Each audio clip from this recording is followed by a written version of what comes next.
Press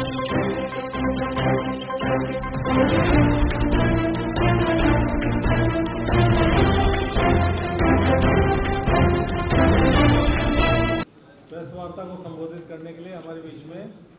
पूर्व मंत्री और वर्तमान में प्रवक्ता लक्ष्मीकांत जी भारद्वाज और सुरेश जी गर्ग हमारे प्रदेश के सदस्य मीडिया की प्रेस वार्ता को संबोधित कर रहे हैं।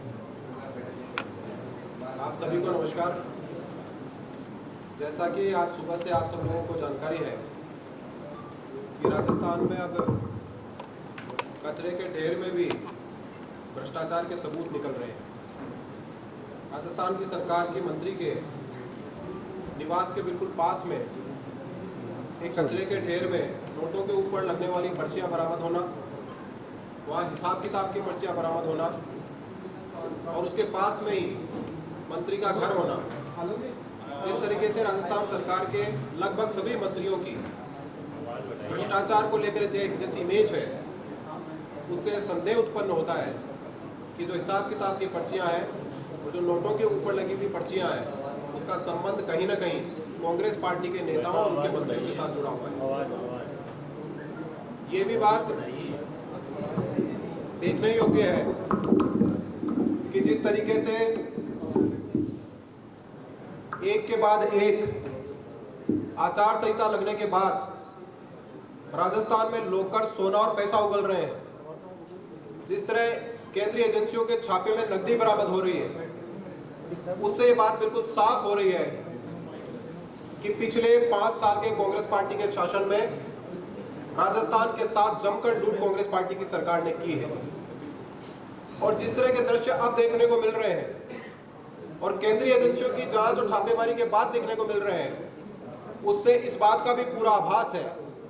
कि सरकार ने समय रहते सबूत मिटाने के लिए और नकदी और सोने को खुर्द-बुर्द करने के लिए अपने सारे प्रयास किए हैं। सरकार की जो जांच एजेंसियां हैं, सरकार की जितनी एजेंसियां हैं जिनके जिम्मे राजस्थान में घटित हुए इस तरह के आर्थिक अपराधों की जांच की जिम्मेदारी थी, उन सारी एजेंसियों ने सरकार के मुखिया और सरकार के दबाव में ठीक से काम नहीं किया। आज इस बात का पता चल रहा है। जिस तरीके से पेपर लीक हुए और पेपर लीक होने के बाद इनके अभियुक्त तो बचे ही बचे, साथ में इनके खिलाफ कोई ठोस कार्रवाई राज्य सरकार की एजेंसियों ने जानबूझकर नहीं की। जब केंद्रीय एजेंसियां राजस्थान में आई तो पता लगा और केंद्रीय एजेंसियों ने इस प्रकरण से जुड़े हुए अभियुक्तों के यहाँ छापेमारी की तो उनके यहाँ से करोड़ों की नकदी और सोना बरामद हुआ है। आप सब लोगों के संज्ञान में है कि एक अभियुक्त की तो प्रेमिका के घर के आंगनों को खोदकर पैसे निकाले गए। किस तरीके से राजस्थान को लूटने का काम इस सरकार ने किया और इसकी एजेंसियों ने उसे दबाने का काम किया। इस सरकार के कामकाज और सरकार की एजेंसियों के कामकाज की बानगी इसी बात से स्पष्ट होती है कि जो गोपाल केसावत कांग्रेस पार्टी का नेता, जिसे 18 लाख रुपए की रिश्वत लेते हुए पकड़ा गया था, उसके खिलाफ जब एसीबी ने चालान कोर्ट में पेश किया तो भ्रष्टाचार की धाराएं उसमें से हटा दी और कोर्ट ने उसके ऊपर टिप्पणी करते हुए कहा कि आप अभियुक्तों को बचाने के लिए इस तरह के काम कर रहे हो और वापस उन धाराओं को लगाने के आदेश जारी किए। इसी गोपाल केसावत के साथ जो बाबूलाल कटारा और बाकी लोगों के यहाँ छापेमारी हुई, अगर राज्य सरकार की एसीबी, राज्य सरकार की पुलिस ठीक से काम करती और समय रहते काम करती तो वहां पर इन अभियुक्तों के यहाँ पर बड़ी संख्या में, बड़ी मात्रा में पैसा और ऐसी चीजें मिलने की पूरी संभावना थी जो कि राजस्थान से लूटी हुई थी। एक के बाद एक जल जीवन मिशन में राज्य सरकार की एजेंसी ने कोई काम नहीं किया। जब केंद्र सरकार की एजेंसी आई तो जल जीवन से मिशन से जुड़े हुए अधिकारियों के यहाँ छापेमारी हुई और उस छापेमारी में करोड़ों रुपए नगद और सोना मिला। और तो छोड़ दीजिए, जो लगातार पिछले 2-3 दिन से कार्रवाई चल रही है गणपति प्लाजा में, उस गणपति प्लाजा की कार्रवाई में भी जिसे शुरू में सरकार ने दबाने की कोशिश की थी, वहां से भी आज लोकर सोना और पैसा उगल रहे हैं। एक बड़ा सवाल जो राजस्थान और जयपुर की जनता जानना चाहती है कि इदरीस हसन कौन है, जिसके खाते से, जिसके लोकर से करोड़ों रुपए की नकदी बरामद हुई है और उसका आज तक पता नहीं चला कि वो कौन है। सरकार बताए कि जिसका पैसा गणपति प्लाजा के लोकर में है वो इदरीस हसन कौन है और वो राज्य में इतना पैसा कहां से लेकर आया,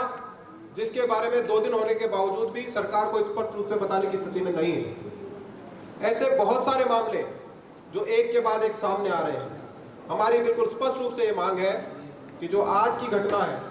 कचरे में जहां पर्चियां मिली हैं, उसे सामान्य घटना मानकर खारिज नहीं किया जाए, क्योंकि वहां पास में राज्य सरकार की एक मंत्री का घर है और राजस्थान की सरकार के सारे मंत्रियों का भ्रष्टाचार को लेकर कैरेक्टर खराब है। इसलिए सरकार उसमें सख्त जांच करे। चुनाव आयोग से भी हम इस बात की मांग करते हैं कि इस मामले में सख्त जांच करे, सख्त कार्रवाई करे और जिस किसी ने भी इस तरह की हिमाकत करने की कोशिश की है, राजस्थान की जनता के साथ खिलवाड़ करने की कोशिश की है, उसके खिलाफ सख्त कार्रवाई करे। एक के बाद एक घटनाएं हुई, पैसे की, भ्रष्टाचार की और सरकार के स्तर पर उसको छुपाने की भी उतनी घटनाएं हुई। 2 करोड़ 31 लाख रुपया और 1 किलो सोना राजस्थान के शासन सचिवालय में बरामद हुए 4 महीने से ज्यादा हो चुके हैं, लेकिन राजस्थान सरकार की एजेंसियों ने इस मामले में केवल एक आदमी को पकड़ा। क्या सरकार ये बता सकती है कि एक अगना सा कर्मचारी इतना सारा रुपया और सोना सरकारी ऑफिस में कैसे रख सकता है और कितने दिनों तक रख सकता है? हमारा स्पष्ट आरोप है कि इन सारे प्रकरणों में जिनमें नकदी बरामद हो रही है, सोना बरामद हो रहा है, आर्थिक अपराध हो रहे हैं, उसमें सरकार की मिलीभगत है, कांग्रेस पार्टी की मिलीभगत है। मुझे इतना ही कहना था। ये खुलासा तो ईडी को करना है, किसका पैसा है, किसका सोना है? देखिए, ईडी तो जब राजस्थान में एफआईआर दर्ज हो गई उसके बाद यहाँ पर आई है,